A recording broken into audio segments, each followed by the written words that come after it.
Hello everybody! Tonight's recipe is for some roasted red potatoes. We're going to need some salt, kosher, powder of the garlic variety, some Boot Country seasoning, oil from some virgin olives, and potatoes, a reddish model. Your first task is to remove the potatoes from the bag. This can be a difficult process sometimes, but it can be done. If you throw your potatoes on the counter, it adds a little extra flavor. You notice I do that. You need to scrub your taters. I use my Dick Skinners instead of a scrub brush. They're plenty rough enough, believe me. And from there, we're just going to dry them up a bit. Now, I do this for a couple of reasons, but one reason is I want a wet paper towel. You may ask me why. Well, call me crazy, but I have little secrets. So, if you wet this little paper towel, dry it a little bit, and then stick it onto your cutting board, and guess what? Sham wow! Your cutting board does not move. How's that for a trick? Now you're up to cutting your potatoes. I look at my potato a little bit before I cut it up. I'm cutting it into two, and then, guess what? Cut it into two again.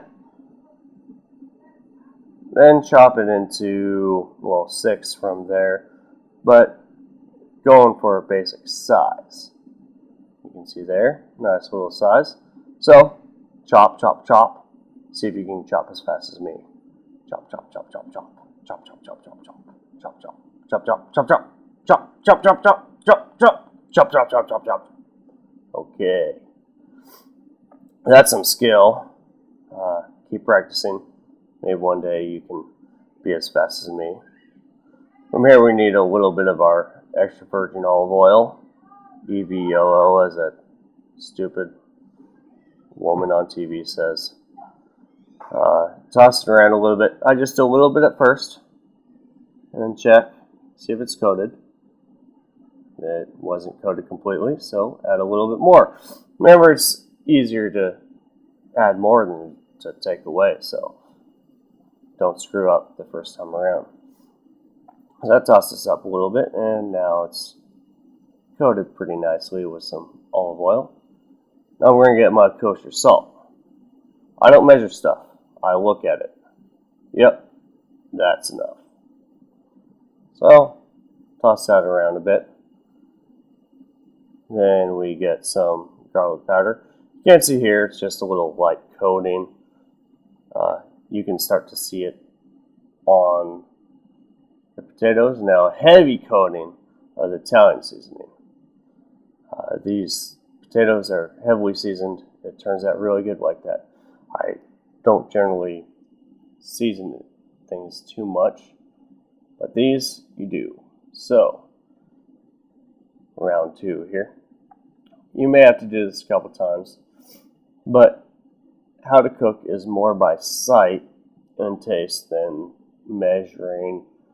But this, you can tell just by looking and the smell. You will smell this. Look at that. Beautiful. Perfect. That's what you're looking for. Now you're ready to dump all your potatoes onto a pan that's lined with foil. This will make cleanup easier and come in handy later. Set your oven to a scorching 425 degrees. This will roast nicely. It'll take about 45 minutes to an hour probably. I don't time this one, really. I just throw it in and wait for it to smell good. Now, pull them out. You can tell by the color on them when they're done. But with the foil, so you kind of pull it up and it comes off the foil a bit easier there. Now we can just dump some on a plate. You see that's going next to a nice about 8 ounce filet cooked black and blue to my liking. Nice quality steak. These potatoes go good with steak. They go good with a lot of things. You use the leftovers, just throw them in a pan, scramble some eggs, dump that in there, some bacon, green onion. Oh man, you got a killer breakfast. So, whatever you want with sides, you got some awesome potatoes. Thanks for watching. Hope you learned something and make some good food.